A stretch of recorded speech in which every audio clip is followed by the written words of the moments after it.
Bien, bonjour à tous. On va parler d'Europe aujourd'hui pour les paroles libres de l'AFPOS. Et cela tombe bien, nous sommes en juillet. L'actualité est très, très importante autour des questions européennes et du rapport au logement en France et dans les autres pays, bien sûr. Et ça tombe bien aussi car nous avons Laurent Guecker avec nous, directeur des affaires européennes et du rayonnement international à l'Union sociale pour l'habitat. Donc c'est avec lui que nous allons reprendre un petit peu. Il est également le président de l'Observatoire européen de Housing Europe, le logement. Donc c'est une confédération européenne du logement social, bien connue je crois. C'est donc avec lui que nous allons revenir sur l'élaboration d'un manifeste de l'Union sociale pour la mandature 2004-2029. D'ailleurs, Laurent Guecker, que je salue, était déjà venu nous en parler. C'est vraiment une date, on va le voir, assez charnière, puisqu'on a proposé à ce moment-là un plan d'action aux candidats français aux élections européennes. Nous allons voir avec lui où en est ce plan. Et notre discutant, qui est déjà présent dans le studio, comme c'est l'usage, qui va l'écouter avec attention et préparer pour lui des commentaires, des questions, faire part aussi de sa propre expérience. Il s'agit de Jean-Luc Vidon, président de la Fédération nationale des associations régionales HLM, la FNAR. Et donc, beaucoup de questions certainement et de commentaires sur ce qui sera dit à l'instant.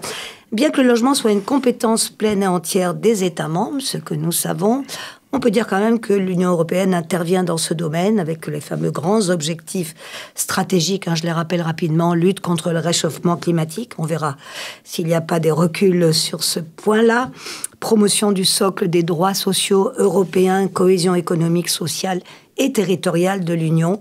On va revenir sur tous ces points et puis également des budgets quand même très importants consacrés au logement social et abordable. Peut-être qu'on fera une petite distinction entre social et abordable. C'est un vrai sujet, semble-t-il.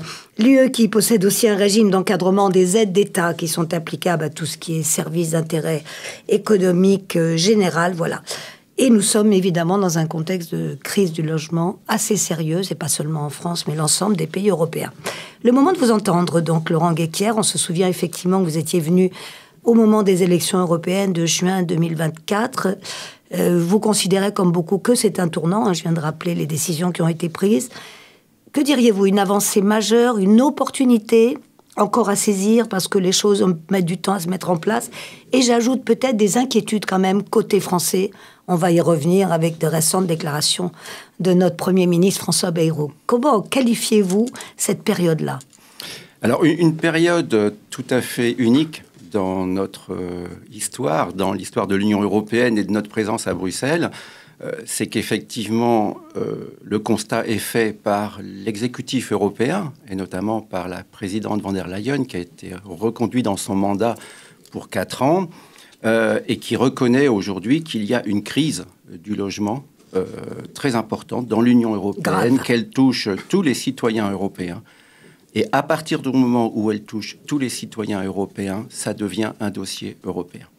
Même si on ne touche pas à la compétence des États membres, en matière de subsidiarité, de politique du logement, c'est aux États membres, et dans la plupart des États, c'est aux régions, en tout cas les grands États membres, c'est aux régions de définir leur politique du logement en la matière, et l'Europe ne peut que venir abonder, ne peut que venir supporter leur politique du logement. Et ce qui est apparu effectivement dans le cadre des européennes, c'est que notre proposition à nous, dans le cadre de notre manifeste, qui visait à créer un plan européen d'investissement sur le logement durable et abordable, ça a été repris par plusieurs groupes politiques, notamment le groupe S&D, donc sociaux et démocrates, qui l'ont porté comme l'élément clé de leur demande auprès des différentes instances européennes et qui a conditionné en quelque sorte l'appui de leur groupe politique au renouvellement de von der Leyen,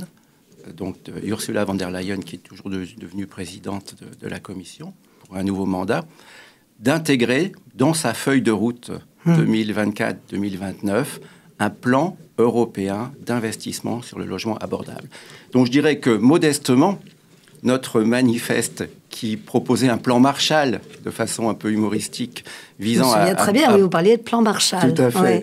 Pour booster complètement l'investissement des États membres en matière de logement, a été repris par un groupe politique qui en a fait sa priorité et imposé à von der Leyen, qui l'a traduit en plan européen.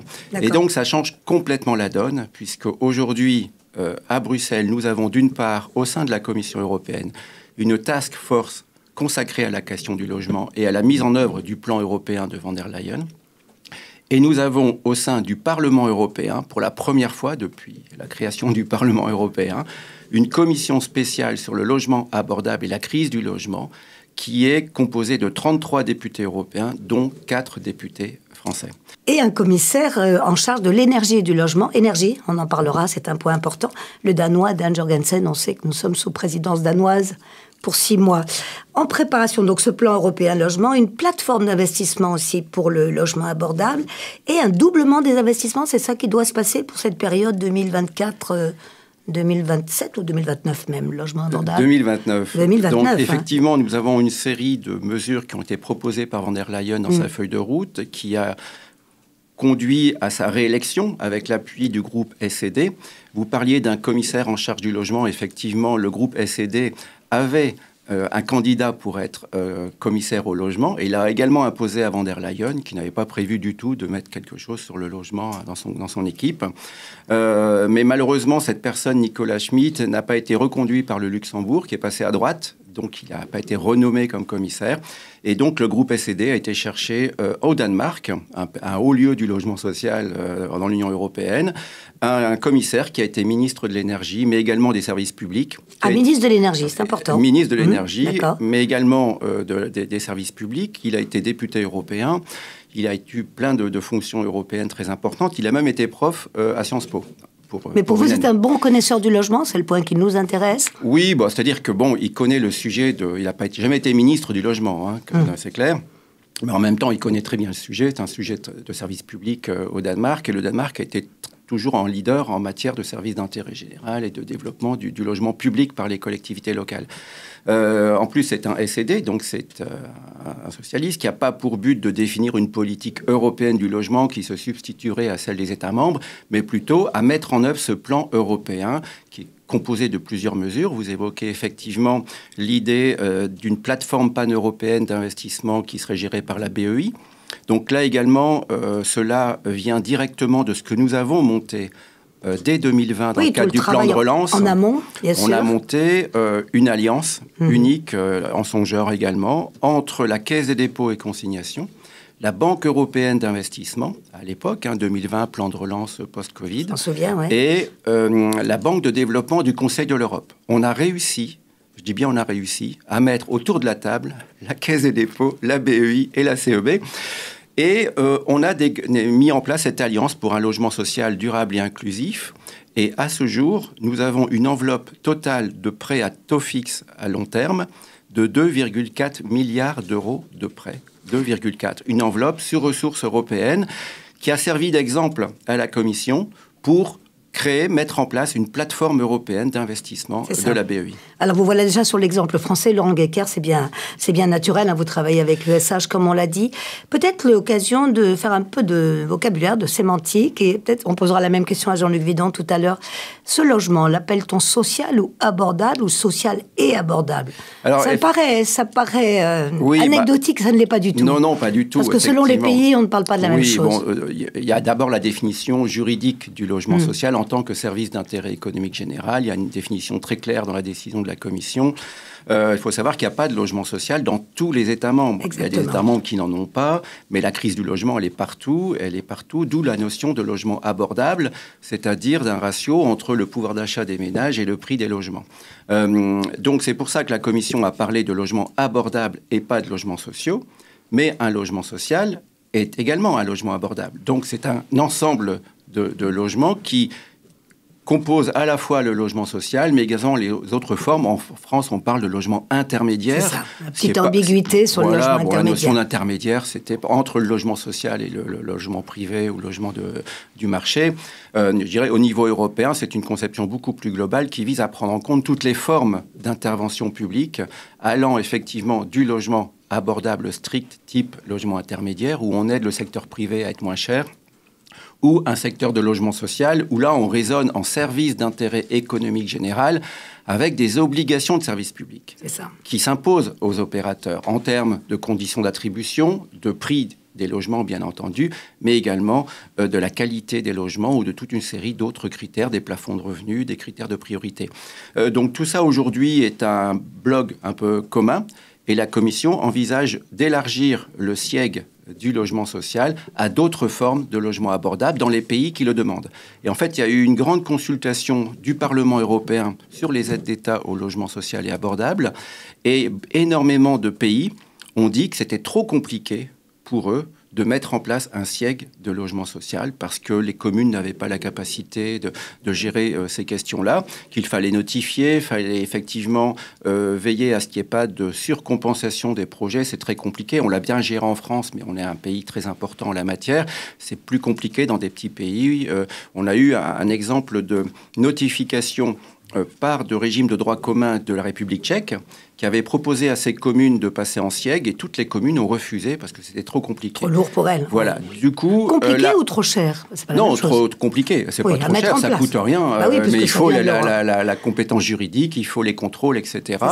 Et donc, la République tchèque a notifié à la Commission européenne son régime d'aide au logement social pour éviter de passer en SIEG. D'accord. Et ça a pris 1 an. Le retour de la DG Comp, parce qu'ils sont complètement saturés de ce type de demande. Alors aujourd'hui, la DG Comp, la DG Concurrence, qui est quand même une autorité de concurrence, hein, c'est pas un pouvoir électif, hein, c'est une autorité qui donne des décisions qui s'appliquent direct sans passer par le Parlement, veulent éviter les notifications en mettant tout dans le SIEG et en simplifiant le SIEG. Et c'est là, aujourd'hui, le débat que nous avons, notamment en France, mais également au niveau européen.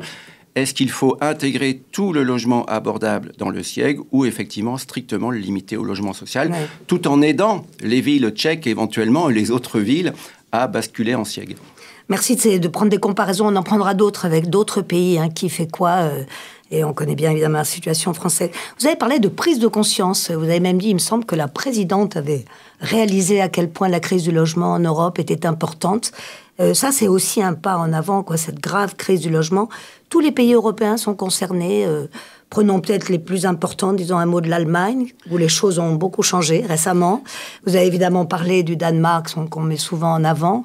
Et puis des républiques plus modestes, en tout cas en moyen, comme la République tchèque. Donc, de quoi parle-t-on quand on parle d'une crise européenne? Alors effectivement, elle est de nature européenne, mais pas seulement, elle est au niveau mondial. Et quand on travaille avec l'OCDE, avec l'ONU, dans le cadre de notre fonction de rayonnement international, on a le même débat, les mêmes discours et les mêmes propositions, y compris le dernier rapport de l'OCDE prône un plan d'investissement au niveau mondial. Donc on est dans ce contexte-là. On travaille effectivement avec un collège des commissaires qui jusqu'à présent n'était pas, je dirais, sensibilisé à la question du logement, même si on le traitait à travers les sans-abri, le droit au logement, etc. Aujourd'hui, on raisonne effectivement, en tout cas von der Leyen, quand elle est intervenue devant le Parlement européen en plénière à Strasbourg, pour renouveler son mandat, a bien parlé d'un plan européen d'investissement, compte tenu du fait que tous les Européens aujourd'hui, ou une grande majorité, sont confrontés à ce problème d'abordabilité. Alors effectivement, l'Allemagne, qui était un modèle en matière de développement du logement social, des conventionnements temporaires ouverts à tout le monde, des gros offices publics de la ville de Berlin, de Dresde ou de Cologne. Et malheureusement, il y a eu des changements politiques très importants. On a remis en cause le contrôle des loyers, le Mietspiegel, qui était quand même un instrument tout à fait intéressant de régulation du parc privé locatif. Mais surtout, on a vendu, je dis bien vendu, les offices HLM de Berlin ou de Dresde à des fonds de pension internationaux. Donc ça réduit fortement la capacité des villes allemandes de gérer les problèmes du logement, que les locataires en place étaient très mécontents de la qualité du service qui était fourni par les fonds d'investissement internationaux.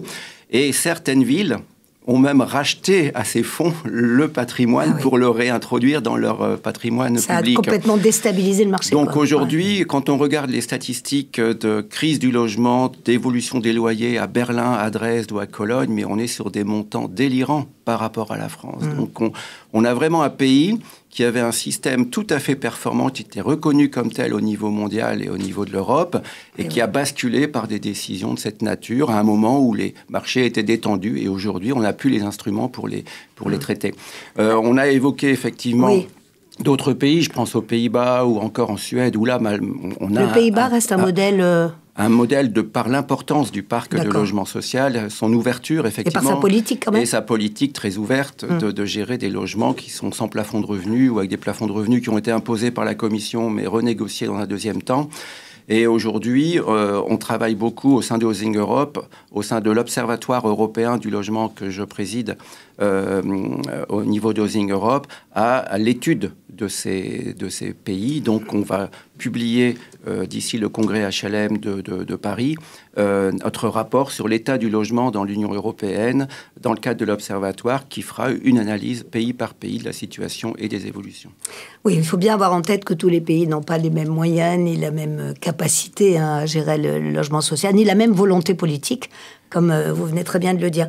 Je voudrais revenir sur une consultation importante pour vous. Vous vouliez en parler, Laurent Guéquière, qui a démarré ce mois de juillet, je crois, et qui doit durer jusqu'en octobre, parce que la Commission aimerait bien savoir, au fond, quels sont les enjeux importants. Donc, pour y voir plus clair, vous nous parlez de cette vaste consultation dont vous vous occupez aussi. Effectivement, on n'est pas dans un cas particulier de politique européenne qui s'imposerait aux États membres avec des directives votées par le Parlement et le Conseil.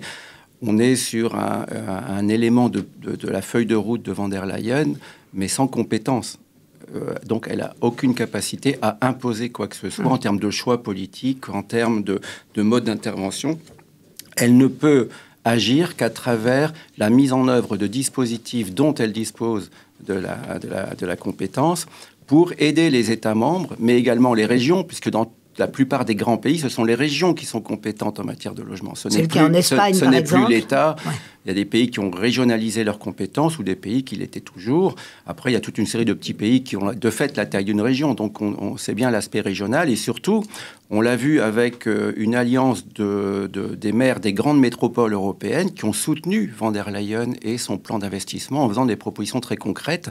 Et par exemple, Paris et Lyon étaient membres de cette alliance européenne. Donc, on a effectivement cette question-là. L'autre élément aujourd'hui qui est débattu, c'est comment on agit et avec quel type d'instrument. Et là, effectivement, on a les fonds européens, donc le FEDER, qui est proposé par von der Leyen de doubler la dotation maximale que les États membres peuvent affecter au logement à travers le FEDER. Il faut savoir qu'aujourd'hui, le FEDER au niveau français, c'est 436 millions d'euros de FEDER qui ont été programmés non pas par l'État, mais par les régions. Alors certes, avec des disparités d'une région à l'autre très fortes par rapport à des choix politiques qui ont fait les conseils régionaux, mais qui vont être affectés, qui ont déjà été affectés en partie et qui vont l'être jusque fin 2027, pour rénover thermiquement 105 000 logements sociaux HLM qui vont être cofinancés par le FEDER sur des décisions d'autorités de gestion que sont les régions en France. Vous estimez que c'est important, c'est une somme très importante? Alors, c'est une somme effectivement importante par rapport à ce qu'on a pu connaître dans le passé, mais ce n'est pas non plus une somme suffisante pour rénover le parc par rapport aux contraintes européennes de performance énergétique, au Green Deal, etc. Même si ça s'est un peu réduit, on reste sur un niveau important. Et donc, ce que propose von der Leyen dans sa feuille de route, c'est de doubler cette somme. Donc, on passerait de 436 à 860 millions d'euros dans la dernière génération des fonds structurels, donc la période actuelle jusqu'à 2027, en attendant la révision de la décision sur le FEDER et la politique de cohésion en 2028. Et là, certainement qu'en 2028, et les travaux ont commencé au niveau de la Commission, vont développer. Vous parliez d'une concertation très ouverte de la Commission, c'est le propre de ce travail sur des politiques du logement qui sont de la compétence d'États membres et où l'Europe doit apporter une plus-value. Donc, on a eu une première consultation sur les aides d'État et le SIEG, auquel l'Union sociale pour l'habitat a répondu, bien entendu. Tout ça est en ligne, c'est ouvert à tout le monde, n'importe qui peut faire des propositions concrètes. Et une deuxième consultation vient juste de s'ouvrir sur le plan européen. Donc celle dont je parlais, début juillet. Voilà, tout à fait, début juillet jusqu'à mi-octobre de mémoire. Et là également, tout est en ligne sur Internet, dans toutes les langues de l'Union européenne. Et donc, j'invite effectivement à consulter le contenu de cette consultation en termes de propositions, de plans européens d'investissement, et d'apporter des éléments d'information, des éléments d'analyse, des éléments de proposition pour alimenter la Commission européenne. Et mieux adapter les politiques. Voilà. Et il faut savoir, par exemple, que dans la Task Force Logement Social de la Commission européenne, il y a 2 personnes qui sont chargées de suivre le dossier français, par exemple. Donc, chaque pays a 2 correspondants au sein même de la Commission dédiés sur leur cas particulier pour mieux connaître la situation et voir quelles peuvent être les propositions de la Commission. Alors venons-en justement à la situation française, qui connaît, on le sait, de sérieuses difficultés financières pour le développement de l'offre du logement, pour la rénovation urbaine, pour la partie énergétique, c'est très important, surtout avec le recul actuel de beaucoup de pays, décarbonation, etc.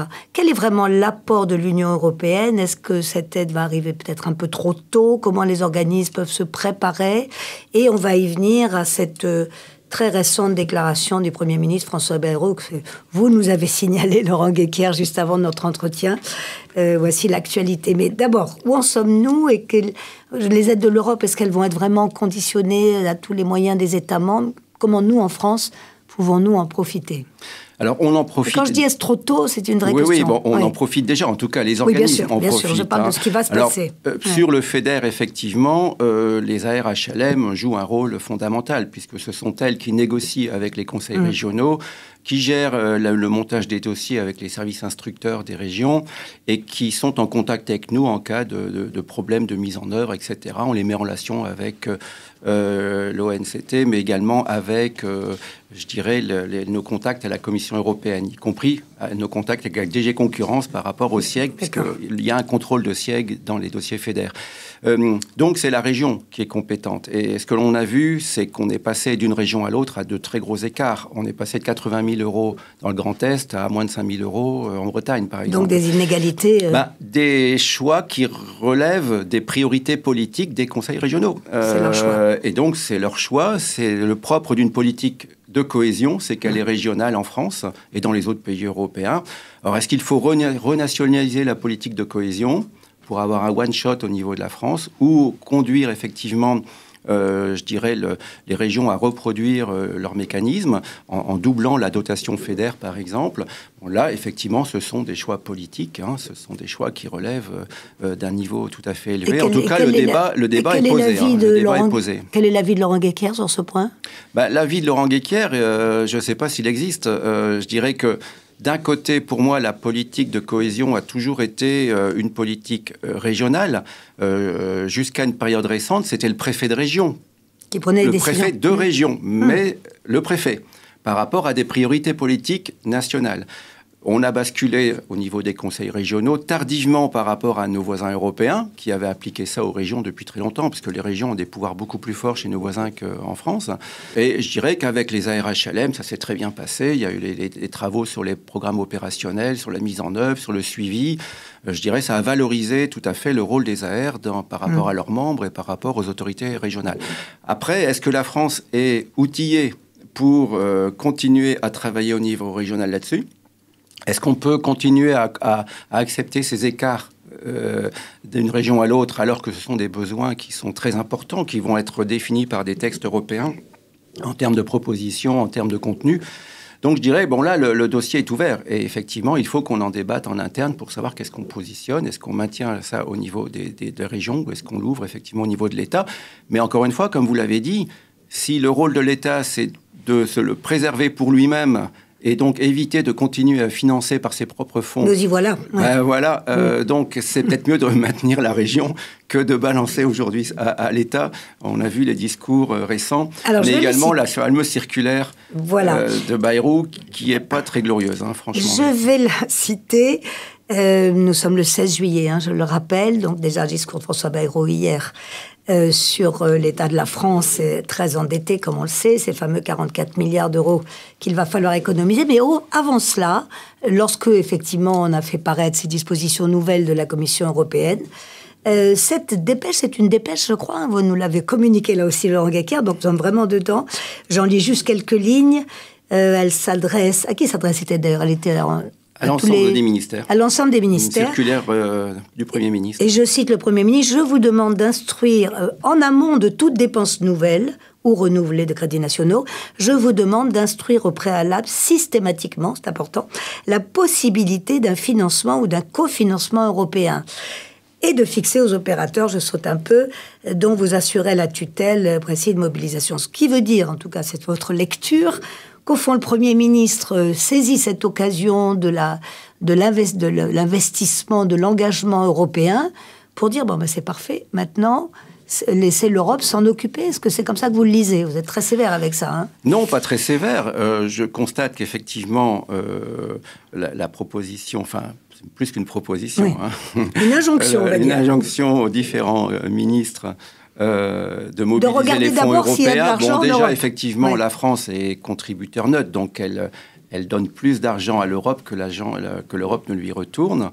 Mais surtout, ce qui est inquiétant dans cette formulation, c'est qu'effectivement, je dirais qu'on voit bien que le Premier ministre dit « consommez d'abord vos fonds européens avant que je vote un budget pour vous au niveau français ». Et pour la France, ce serait effectivement catastrophique, puisqu'on est là en pleine mise en place d'un plan européen d'investissement, avec des prêts de la BEI qui sont quand même assez intéressants, même qui sont parfois plus intéressants que les prêts de la Caisse des dépôts, parfois moins, puisque c'est des taux fixes par rapport aux taux variables. Les fonds FEDER, ça veut dire que tant qu'on n'aura pas consommé les fonds FEDER, il n'y aura plus de fonds français pour la rénovation thermique des logements sociaux. Enfin, on est quand même dans un délire complètement. Hein. Franchement, en tout cas, c'est une lecture... Nous, on l'a fait circuler à la Commission européenne. Ils ont trouvé ça scandaleux, je dirais, d'instrumentaliser des projets européens pour réduire leur déficit public. Et en même temps, l'Europe est fautive. Mais alors, est-ce que la France est la seule? Enfin, là, on parle de cette dépêche de François Bayrou à ses ministres. Que disent les autres pays? Parce qu'on a le sentiment que c'est un peu général. Chacun va dire... Pas vraiment. Pour l'instant, on n'a pas ce type de recommandation qui n'est pas propre au logement. On est d'accord. Hein. Ça concerne tous les secteurs. Tous les secteurs tout à fait. C'est important de bien le mentionner. Voilà. Non, on n'a pas d'écho pour l'instant, mais bon, il faut qu'on consulte les membres d'Housing Europe pour voir ce qui se passe. Donc, l'important dans ce dispositif, c'est qu'effectivement, je dirais que l'Europe est en partie responsable de ce type de discours. Puisqu'elle impose aux États membres des contraintes budgétaires dans le cadre du semestre européen, et la France est très loin d'atteindre son niveau.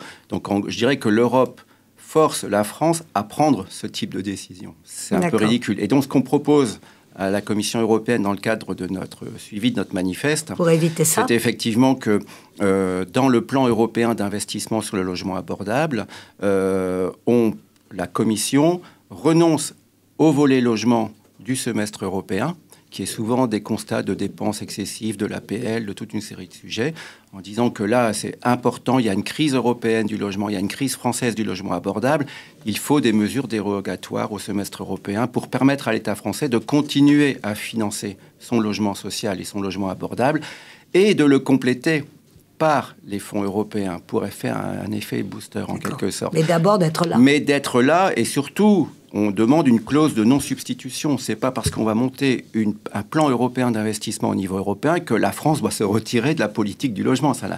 C'est vraiment n'importe quoi. Donc, apparemment, c'est la lecture qui en est faite. Je cite encore François Bayrou, la conception des financements nationaux devra désormais nécessairement intégrer l'articulation avec les financements européens. Tout à fait, oui. Mais qui est articulation, mais pas substitution. Forcément, quand on va chercher des fonds européens à la BEI, on coordonne ça avec les fonds existants en France sur le logement. Là, c'est un effet de substitution qui nous propose en quelque sorte. Et donc, il y a ces mains-là. Et il faut également que la Commission revoie à la baisse son semestre européen en traitant la politique du logement de façon particulière, eu égard à la situation de crise européenne du logement qui touche tous les Européens, comme dirait von der Leyen. Il faut donc prendre les décisions qui s'appliquent à cette situation de crise de façon, pourquoi pas, temporaire ou soumise à évaluation. Mais la crise est là. elle est reconnue par l'exécutif européen. Il faut que ces dispositifs l'accompagnent. On va voir ce qu'en pense Jean-Luc Vidon dans un instant, là, qui va vous rejoindre. Encore une question, mais je pense qu'il veut aussi en parler, et j'espère que vous le ferez aussi. Ce que j'ai déjà appelé ce recul sur les enjeux environnementaux, climatiques, et donc peut-être même les droits humains, parce que ça va souvent avec. Qu'en dit-on à Housing Europe chez vous? On est très étonnés, parce qu'effectivement, le Green Deal de la précédente mandature était très ambitieux, parfois trop ambitieux en termes d'objectifs à atteindre, et surtout sans mettre les financements de côté pour le mettre en œuvre. Donc on a très vite vu que toute une série de dispositifs étaient excessifs en termes de mise en œuvre, en tout cas taxonomie, etc., ouais. les normes, les éléments de performance énergétique à atteindre, les trajectoires à atteindre. Donc on est revenu en arrière par rapport à la crise, bien entendu, du logement, puisque les problèmes énergétiques est un facteur de crise du logement abordable dans tous les pays européens. Donc, comment effectivement traiter ça de façon plus opérationnelle? Donc, tout ce dispositif de Green Deal est en train d'être revu à la baisse avec des financements qui vont suivre et qui vont être plus centrés sur ces questions-là. Mais ça, pour l'instant, on n'a pas de lisibilité sur la façon dont ça va être mis en œuvre prochainement. Mais vous resterez vigilant, j'imagine. C'est notre rôle à Bruxelles. Vigilant. Merci beaucoup, Laurent Guecker. Merci pour toutes ces précisions, directeur des affaires européennes et du rayonnement international de l'USH. Merci d'avoir parlé aussi d'autres pays comme élément de comparaison. Et je vais céder ma place à Jean-Luc Vidon, donc, qui, pour la FNAR, et puis aussi pour par son expérience personnelle, va poursuivre le dialogue avec vous et revenir sur les points qu'il a retenus. Merci infiniment. Merci.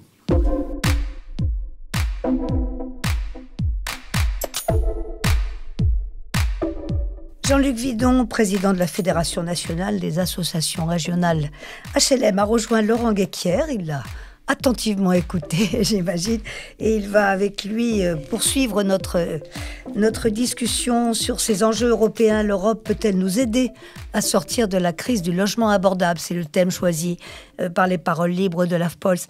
Avec une question pour vous, peut-être Jean-Luc Vidon, comme un lancement. Nous avons parlé avec Laurent Guecker de cette différence de logement abordable, social. Comment, de votre côté, définiriez-vous les deux, ce qui amène effectivement à la distinction logement social, logement intermédiaire, très présente chez les bailleurs? Comment c'est? Oui, merci beaucoup Laurent de vos propos sur une question qui est particulièrement importante pour nous. Je retiens d'abord que pour construire du logement social, il faut du temps. On s'inscrit dans le temps long. Par contre, pour détruire le logement social, ça peut aller très vite quand on le vend à des fonds de pension, par exemple. Ça, c'est un point pour se rappeler l'importance de politiques qui soient stables dans la durée. Alors, sur la question du logement abordable, j'ai retenu que le logement social est du logement abordable, mais le logement abordable n'est pas forcément du logement social. Et c'est une question que nous nous posons à l'Union sociale pour l'habitat, à la FNAR, parce qu'aujourd'hui, on voit de plus en plus d'opérateurs sociaux être contraints pour des raisons de financement, parce que c'est la volonté des élus locaux de réaliser une part croissante de logements intermédiaires dans leurs opérations. Le logement intermédiaire, comme nous le disons souvent, est utile. Le logement social est indispensable. Ma question est très simple. Comment éviter que le logement intermédiaire, qui correspond à une part de la demande, alors que le logement social correspond à l'essentiel des besoins, ne prenne le pas pour des raisons économiques et finalement ne se traduisent par des investissements qui viennent renforcer encore la crise du logement? Alors oui, effectivement, le raisonnement aujourd'hui au niveau de l'Union européenne, comme je le disais, c'est un raisonnement global de logement abordable. C'est-à-dire que ça prend en compte la diversité des situations dans les États membres. Il y a pas mal d'États membres où il n'y a pas de logement social du tout et que le problème, il est européen. Ensuite, la question, effectivement, de savoir ce qu'un pays peut faire en matière de logement social et de logement abordable au titre des règles de concurrence, de SIEG ou de financement européen, je dirais que ça relève de la compétence de l'État membre. La Commission ne va jamais imposer à un État membre d'investir plus dans du logement abordable que dans du logement social. Elle va donner la possibilité, à travers des instruments juridiques adaptés, exemple la communication sur les SIEG du logement social, la capacité à un État membre de le financer en toute sécurité juridique par rapport aux règles de marché intérieur et de la concurrence. Mais c'est à l'État membre de fixer ses priorités. C'est à la France de dire, moi, malgré ce plan européen d'investissement, compte tenu des financements qui vont être mobilisés par le FEDER, la BEI, etc., c'est moi, gouvernement français, c'est moi, Parlement français, qui va décider de mettre le paquet sur le logement social ou sur le LLI. Comme vous l'avez dit, nous avons beaucoup de demandes d'organismes HLM qui nous demandent des aides, d'aller chercher des fonds au niveau européen, tant au niveau du FEDER qu'au niveau de la BEI, pour financer du LLI. Et comme vous l'avez dit, ce LLI, il est nécessaire pour alimenter les fonds propres des organismes HLM pour faire du logement social. Donc c'est très compliqué, en fait, comme dispositif. On nous demande même d'aller chercher des fonds BEI sur le LLI, de plus en plus, et Office comme ESH. Donc la question aujourd'hui, c'est est-ce qu'on est en capacité, avec le gouvernement que nous avons, d'imposer le maintien d'une aide au logement social en tant que SIEG, tout en continuant effectivement à alimenter un volet LLI pour les classes moyennes, pour les populations qui ont quand même des difficultés d'accès, mais qui ne peuvent accéder au logement social, par exemple. Oui, ce que nous constatons, c'est que parfois le LLI n'est pas complémentaire, mais concurrent du logement social, et en particulier dans des communes qui sont soumises à la loi SRU, qui n'ont pas 25% de logements sociaux, et pour lesquels on trouve parfois des constructions qui comptent un pourcentage trop important de LLI. Donc ce qu'on attend de l'État, et là c'est bien l'État membre, France, c'est de réguler ces politiques, ce qu'il ne fait pas ou mal aujourd'hui, puisque l'État est relativement aveugle sur la production de LLI. Donc ce que permet l'Europe, ce que souhaite permettre l'Europe, c'est effectivement d'avoir un cadre juridique qui permette aux États membres d'avoir ces choix. D'avoir ces choix politiques, qui sont des choix, encore une fois, locaux, qui, dans la plupart des pays européens, relèvent des conseils régionaux, des lenders, c'est plutôt des communautés autonomes, de mettre plutôt le paquet sur le logement social, plutôt sur le logement abordable. On ne parle pas de logement intermédiaire chez nos voisins européens, il n'y a qu'en France qu'on a mis en place ce concept. Et surtout de donner la capacité, je prends l'exemple de l'Allemagne, pour n'importe quel investisseur de faire du logement social également, avec des conventionnements temporaires, etc. Donc ça, ce sont des choix qui relèvent de l'État membre. En aucun cas, la Commission ne va imposer à un État membre tel choix ou tel autre, mais elle va mettre en place des outils juridiques qui permettent aux États membres de faire ce choix. Donc demain, si le texte est adopté en l'état, nous avons proposé qu'il ne le soit pas, qu'on maintienne le concept de logement social sans l'ouvrir à d'autres formes de logement, cette décision, il faut qu'elle permette à tous les États membres de faire ce choix entre différentes formes d'intervention, que ce soit en accession à la propriété, en locatif social, voire très social, parce qu'on a du logement résiduel dans certains pays, ou du logement social universaliste, qui est ouvert à tout le monde. C'était le cas aux Pays-Bas jusqu'à une période récente. Donc même dans le concept de logement social, on a le grand écart d'un État à l'autre. Et donc la Commission ne peut pas remettre en cause ces grands écarts. Elle peut simplement que fournir des outils juridiques qui permettent aux États membres de faire ces choix. Donc c'est à l'État français de faire le choix de comment il va financer effectivement ces différentes formes d'investissement. Si on ne fait pas un SIEG du logement LLI, la France devra le notifier, comme l'a fait la République tchèque. Ce n'est pas un problème, ça prend une année, mais la subvention devient compatible avec le droit européen de la concurrence. Mais encore une fois, des choix nationaux, des choix politiques de la France, de ces régions, mais pas du tout un choix qui va être imposé par la Commission européenne. Alors, pour autant, tout à l'heure, dans vos propos, vous avez rappelé que l'Europe avait pris conscience d'une crise du logement globale, qui est une crise européenne et qui touche tous les citoyens, ou du moins une grande partie des citoyens européens. Moi, je m'interroge sur un sujet, ça va peut-être vous surprendre, qui est celui du logement privé. Parce qu'il y a quelques années, ou un peu plus, une part du logement privé était du logement abordable, d'une certaine façon. Aujourd'hui, ce n'est plus le cas. Et puis aujourd'hui, le logement privé est dépouillé par des opérateurs. Je pense à des structures comme Airbnb, les plateformes de meublés touristiques, qui transforment à vitesse très rapide des logements pérennes en logements temporaires, en meublés touristiques. Et ça, c'est un phénomène qui n'est pas seulement français, mais qui est bien un phénomène européen. Ma question, c'est est-ce que pour traiter la crise du logement, il ne faudrait pas que l'Europe puisse prendre des initiatives par rapport à ces opérateurs qui sont des opérateurs mondiaux et qui font beaucoup de mal.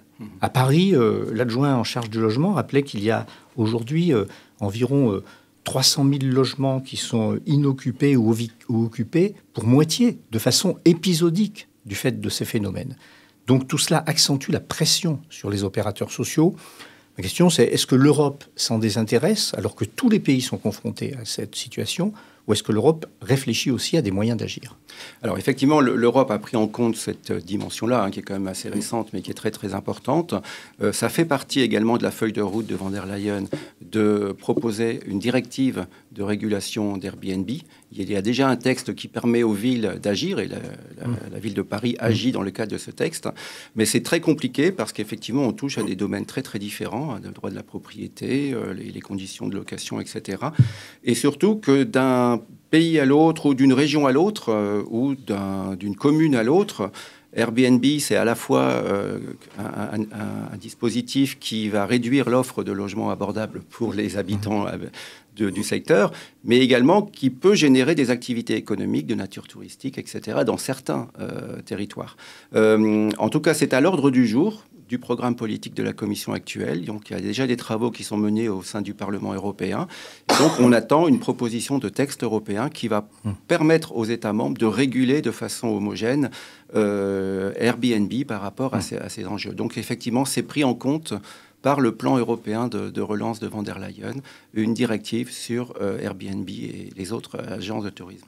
C'est important parce que peut-être qu'Airbnb peut favoriser le tourisme, mais en même temps, la raréfaction des logements pérennes interdit aux saisonniers qui travaillent pour servir les touristes d'être logés convenablement, que ce soit l'hiver ou l'été, et ça touche une grande partie du territoire. Alors, j'avais une autre interrogation qui porte sur un autre aspect des intérêts portés à l'Europe sur la question du logement et sur bien d'autres sujets, c'est la question de l'engagement en faveur de l'environnement et des droits humains. Il y a des directives concernant la CSRD, la taxonomie verte, bref, des initiatives européennes qui invitaient les entreprises à être en capacité de produire un rapport de durabilité pour montrer leurs engagements en faveur de l'environnement, en faveur des droits humains et puis en matière d'éthique et de gouvernance. Il y a une directive qui est parue il y a quelques mois qui s'appelle la directive Omnibus qui remet en question très fortement toute cette politique avec un redressement du seuil de salariés des entreprises qui seraient concernées, avec des retards dans l'application de cette norme. Moi, je suis assez inquiet, préoccupé, parce qu'on voit l'état de la planète qui se dégrade rapidement, on voit le non-respect des droits humains sur une grande partie du globe, et au même moment, sous couvert plutôt de donner plus d'agilité aux entreprises dans une situation de forte concurrence, eh bien, on dit à celle-ci, finalement, vous n'aurez pas de compte à rendre. Alors, comment voyez-vous les choses par rapport à cela? Comment peut-on conjuguer une certaine forme de concurrence et puis en même temps le respect d'engagements qui, s'ils ne sont pas tenus, auront des conséquences très graves, et notamment dans notre domaine, celui du logement, qui nécessite des investissements forts en matière notamment d'environnement. Alors effectivement, il y a eu un revirement de situation en la matière qui est très très important. On était dans le cadre du Green Deal, effectivement, où on avait une forte ambition, effectivement, de mise en place de dispositifs particuliers, dont ce dont vous avez mentionné, c'est-à-dire l'idée de noter, une sorte de notation environnementale des différentes entreprises, qui d'ailleurs a impacté les organismes HLM, directement également. Et tout cela a été un peu remis en cause par la crise du Covid, par le plan de relance dernièrement. Et donc, tout ce dispositif nécessitait beaucoup de financement, qui n'était pas au rendez-vous. Et donc, on est en train de revenir en arrière tout doucement pour faire face à d'autres priorités qui sont beaucoup plus importantes aujourd'hui. Donc, on va y revenir certainement, mais effectivement, c'était particulièrement exigeant, très volontariste, mais on n'a pas mis les moyens, et ça a été dit plusieurs fois au Parlement européen, nécessaires pour le mettre en œuvre effectivement. Et quand on regarde les règles qu'il fallait appliquer pour noter effectivement la dimension environnementale d'une entreprise ou d'un organisme HLM ou d'une collectivité locale, c'était effectivement très, très, très exigeant, très coûteux en la matière, sans mettre en place les éléments. L'autre élément qui est également à prendre en compte, compte, c'est que la question aujourd'hui qui est posée, c'est pas tellement la question du Green Deal, de sa mise en œuvre, c'est plutôt comment on va financer ces actions et quelles priorités on donne. Et c'est là où l'idée d'un plan européen sur le logement abordable peut intégrer une dimension environnementale importante. On le voit dans le FEDER, hein, il y a quand même, le FEDER est alloué au logement, mais uniquement dans la rénovation thermique du logement social par les régions. On a également des dispositifs par rapport au logement social en tant que SIEG, hein, qui permet d'intégrer des investissements en logement, en rénovation thermique dans le cadre du calcul de la surcompensation. On a travaillé beaucoup avec la DG Comp, la DG Concurrence à Bruxelles et la NCT en France sur les éligibilités en matière de FEDER sur la rénovation thermique, sur les réseaux de chaleur qui peuvent être éligibles au FEDER, etc. Donc on est plutôt à ce niveau-là, malheureusement. On est revenu en arrière, mais en même temps, je crois qu'on ne pouvait pas tenir le niveau d'exigence sans qu'il y ait une révolution à côté en termes de financement ou de modalité. Donc on va certainement y revenir à terme, mais pour l'instant, ce n'est pas une priorité au niveau européen. En tout cas, ces directives ou ce stop and go n'est pas une bonne chose. Non, tout à fait. Parce que les bailleurs sociaux inscrivent leur action sur le temps long et les politiques concernant l'environnement font l'objet de programmation. Il est certain que ces informations à fournir étaient très lourdes, j'allais dire sans doute trop lourdes. C'est un petit peu ce qui a tué la démarche. Mais nous trouvons que c'est quand même très dommage, d'une part parce qu'il y a eu beaucoup de temps passé, beaucoup de travail de réaliser, et puis d'autre part parce qu'il est naturel que les entreprises, quelles qu'elles soient, rendent des comptes par rapport à leur action environnementale et sociétale. Alors, puisqu'on parlait de l'environnement, moi j'ai un autre mot qui me vient à l'esprit que vous avez abordé rapidement tout à l'heure, c'est celui de l'énergie. Alors, l'énergie, c'est important dans le logement parce que l'énergie, c'est les charges des habitants, ça renvoie à des questions de santé, ça renvoie à des questions de confort. L'énergie, aujourd'hui, elle est gérée nationalement, mais par des groupes qui investissent dans toute l'Europe. Les réseaux sont souvent européens, d'ailleurs. Et puis, la question de l'énergie, pour nous, opérateur du logement social, elle est particulièrement importante par rapport aux charges et par rapport au pouvoir d'achat des locataires. Or, l'énergie, c'est devenu quelque chose d'effroyablement complexe. C'est quelque chose de volatile aujourd'hui et qui peut produire des effets dévastateurs pour les habitants les plus modestes, puisque dans certains cas, l'énergie peut être presque supérieure au loyer des logements dans certaines situations. Ma question, c'est le tarif social de l'énergie. C'est un sujet dont on parle parfois. Qu'est-ce que vous en pensez? Est-ce que c'est quelque chose qui fait partie des réflexions en Europe pour faire en sorte que les plus modestes puissent avoir accès à une énergie qui soit abordable?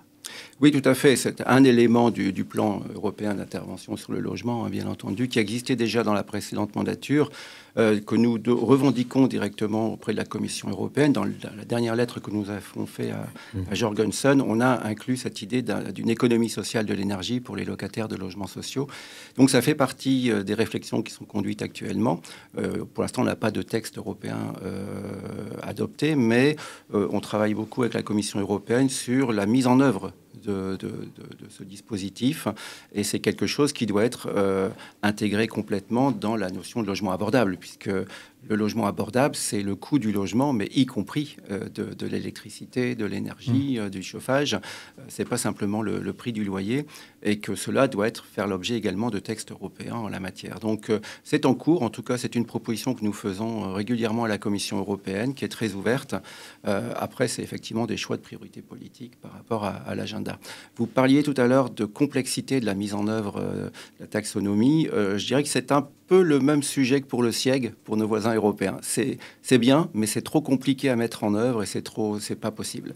Et donc, un des problèmes de l'Europe, c'est que quand elle produit des textes, c'est toujours trop compliqué à mettre en œuvre, c'est toujours un casse-tête. Donc il faut également que l'Europe arrive à produire des textes beaucoup plus simples à mettre en œuvre, en laissant plus de capacité aux États membres, aux régions notamment quand c'est des compétences régionales, et aux villes.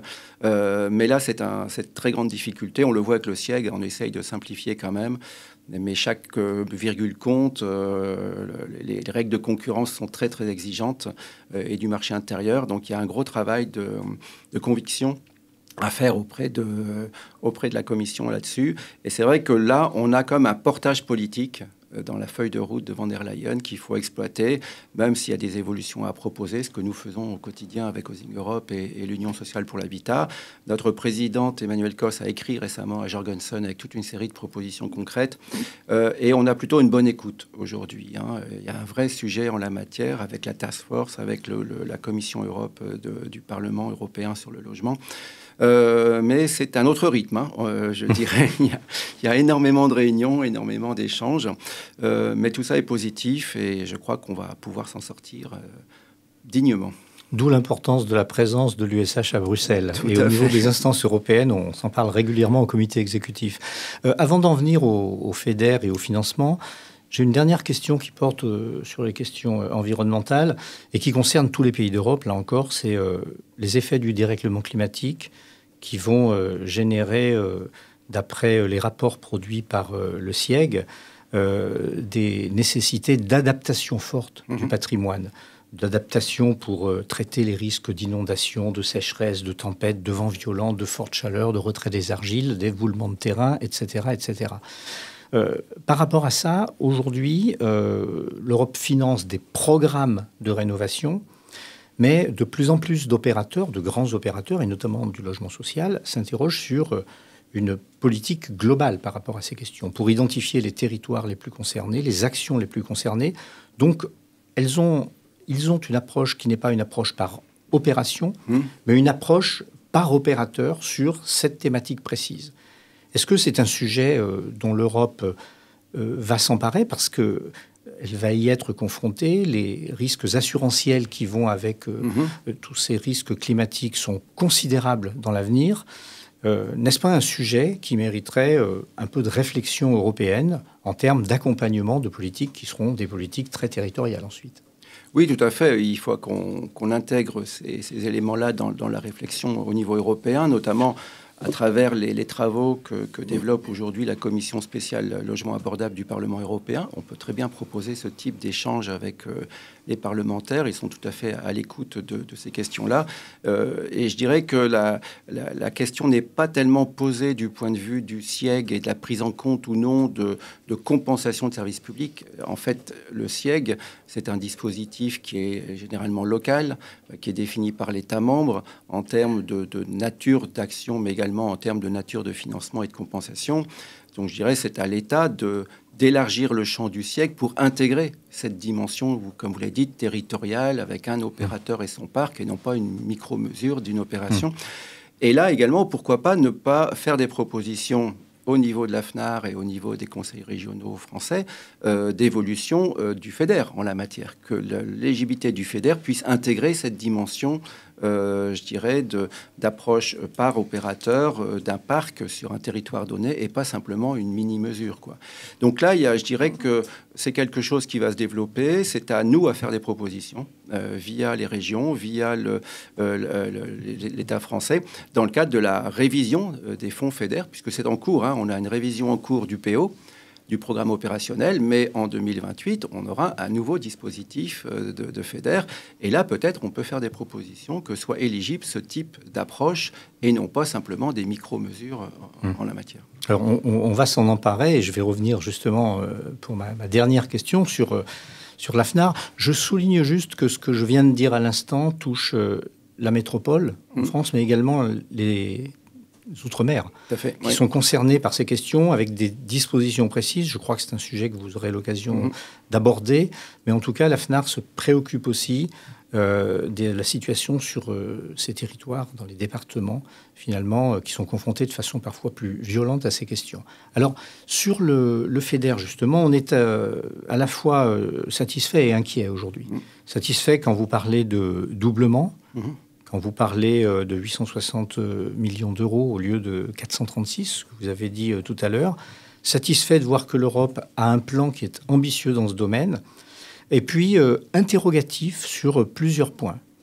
Le premier, c'est la question d'articulation entre l'État, les régions, et je rajouterais les métropoles, dont on n'a pas beaucoup parlé pour le moment, mais qui serait important de citer. Parce qu'aujourd'hui, on a un État qui est en charge d'une politique du logement.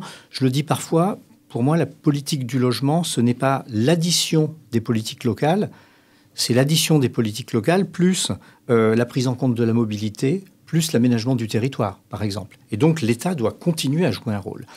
Les régions jouent un rôle, et vous l'avez rappelé, en Europe, c'est souvent le cas, puisque la politique du logement est régionalisée. Et puis, les métropoles sont un nouvel acteur qui est émergent. Alors, comment articuler ces trois niveaux et comment veiller à ce que vous nous avez rappelé à l'instant sur les préoccupations du Premier ministre pour trouver un peu plus de 40 milliards d'euros d'économies ne se traduisent pas par une nouvelle forme de ponction sur des aides ou de réduction des aides gouvernementales. Je rappelle qu'il y a moins de 2 ans, Patrice Vergrit, alors ministre du Logement, s'est engagé à proposer 1,2 milliard d'euros de subventions aux bailleurs sociaux pour rénover leur parc, et que sur ce 1,2 milliard, à peu près 1 milliard a disparu moins d'1 an après.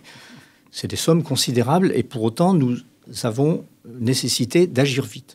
Comment faire en sorte que, finalement, ce doublement des aides qui est annoncé au niveau européen ne se traduise pas par une limitation des aides ou par le renvoi des responsabilités à l'échelle des régions ou à l'échelle des métropoles. Donc, effectivement, c'est un sujet très important en France, qui ne se pose pas forcément de la même façon chez nos voisins européens. En tout cas, qu'on en discute au niveau Housing Europe, on a vraiment une particularité. Et en même temps, encore une fois, la politique de cohésion, c'est une politique qui vise, jusqu'à présent, à réduire les écarts entre les régions européennes. Donc c'est normal qu'elle soit pilotée et gérée au niveau régional. En même temps, on a un rapport qui a été publié il y a peu de temps qui voulait rendre ça beaucoup plus efficace et réduire toutes les formes d'aide de la politique régionale à une aide unique qui serait gérée par l'État, par l'État membre, et dans lequel on retrouve potentiellement le logement social, par exemple. C'est identifié par le rapport Draghi comme étant un élément d'investissement possible pour les régions et pour les États. Après, il faut bien distinguer ce qui relève de la décision européenne. Donc là, on est dans une logique que je veux développer dans le cadre du plan de von der Leyen, c'est de doubler la dotation de la politique de cohésion au logement social. Ça veut dire quoi et comment? On n'a aucun élément pour l'instant. Il y a des réflexions qui sont conduites, des rapports qui sont produits, mais on reste complètement ouvert. Encore une fois, il ne faut pas tout miser sur Bruxelles. L'essentiel des choix qui seront décisifs pour la France, c'est Paris qui va les prendre. C'est pas la Commission européenne. La Commission européenne va proposer des cadres beaucoup plus ouverts au logement social et au logement abordable. Dans le cadre de cette crise européenne du logement, et vous le signalez, on est vraiment dans une crise européenne qui ne concerne pas que les plus défavorisés, mais y compris les classes moyennes, les key workers, qui sont obligés de plus en plus dans les métropoles, et c'est pour ça que les métropoles sont très présentes à Bruxelles avec le commissaire Jorgensen, de dormir dans leur voiture quand ils n'arrivent pas à se loger là où ils travaillent dans les grandes métropoles. Et on a aujourd'hui une alliance de ces grandes métropoles présentes à Bruxelles pour défendre leurs intérêts avec un manifeste, avec toute une série de propositions très concrètes. Et ça a du poids. Parce que quand vous êtes commissaire européen et que vous recevez 25 maires des plus grandes métropoles de votre Europe, ça a quand même quelque chose de réel en termes d'impact, etc. Donc c'est plutôt du côté français qu'il faudra s'assurer que demain, une fois que ce plan sera mis en œuvre, l'État ne nous le pique pas finalement et le mettre dans sa poche en disant débrouillez-vous maintenant, allez chercher de l'argent où vous voulez. Et là, effectivement, c'est un travail de conviction, c'est un travail de mobilisation des régions, des métropoles françaises pour que l'Europe ne soit pas captée par Bercy une fois tout simplement. Donc les métropoles s'invitent dans le débat. Les régions, pour certaines, sont à convaincre. Vous l'avez dit tout à l'heure, oui. Certaines sont volontaristes et d'autres beaucoup moins. Et puis, l'Union sociale pour l'habitat, via notamment sa présidente, et puis via le travail que vous faites à Bruxelles, est extrêmement mobilisée sur ces questions et va faire des propositions. Je tiens à le souligner parce qu'il est vraiment important que notre mouvement puisse le faire. Le calendrier, finalement, de tout ça, puisque finalement, on est devant d'abord un budget 2026 qui nous préoccupe beaucoup. Et d'un autre côté, une Europe qui semble plus volontariste, avec des velléités peut-être de l'État d'utiliser cette manne pour d'autres choses. Comment vont se passer les prochains mois? Quelles sont les grandes échéances pour terminer? Alors, l'échéance qui me paraît être la plus importante, c'est la révision de la politique de cohésion, qui est déjà en cours, qui est fait avec des propositions concrètes par rapport à la révision à mi-parcours, mais également la révision post-2027. Là, les travaux ont commencé au niveau de la Commission et on retrouve des éléments sur le logement social et le logement abordable.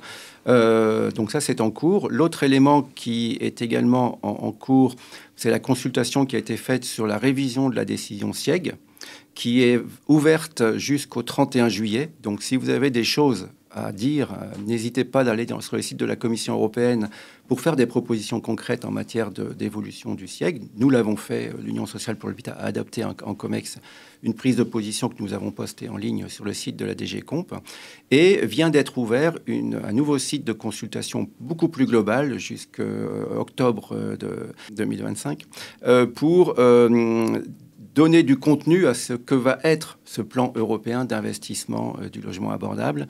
Et là également, la Commission est complètement ouverte à toute proposition. Et ce qui est intéressant à Bruxelles aujourd'hui, c'est que nous sommes présents depuis très longtemps avec Housing Europe et l'Union sociale pour l'habitat. Mais aujourd'hui, tous les acteurs du logement sont présents à Bruxelles. Il y a énormément de réunions, d'auditions du Parlement européen, de réunions avec la Commission européenne. Il y a encore la semaine dernière, le 10 juillet, il y avait une audition sur la révision du SIEG du logement social où nous avons été invités. Tous les États membres étaient présents, tous les acteurs européens du logement social, logement abordable, logement privé étaient présents et on a échangé sur que faire avec cette décision SIEG, comment la simplifier, comment la mettre en œuvre. Donc énormément de moyens à Bruxelles de faire bouger les lignes et de faire des propositions. Il y a une ouverture totale, il y a des consultations ouvertes sur Internet. Tous les acteurs sont présents. Je dirais, pour moi, l'enjeu, c'est pas tellement d'obtenir ce que l'on veut à Bruxelles, puisqu'on l'aura forcément dans le cadre du débat actuel, puisqu'on en est quelque part à l'origine avec notre manifeste pour les européennes. On travaille beaucoup avec les services de la Commission. On a de très bons rapports avec eux.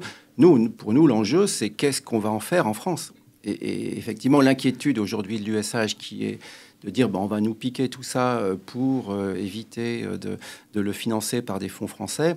Là, effectivement, il y a un vrai enjeu de lobbying, de force de conviction pour éviter que tout ce qui est faisable aujourd'hui, tout ce qui est positif à Bruxelles, ne soit pas négatif en France demain matin. Et ça, c'est un enjeu très, très important, bien plus compliqué que le fait de convaincre Van der Leyen ou le Parlement européen d'aider les ménages européens à faire face à la crise. Il n'y a personne qui va s'opposer à cela. On peut infléchir telle ou telle décision, mais personne ne remettra jamais en cause le plan européen pour le logement abordable qui concerne tous les citoyens. Et face à cette crise majeure, l'USH et la FNAR à l'échelle régionale seront à la fois force de proposition et vigilantes. Merci beaucoup, Laurent. Merci, à bientôt. Merci infiniment à tous les deux pour cet échange très très productif et tout à fait important, le sujet européen, et plus singulièrement la situation de la France. Merci à vous deux.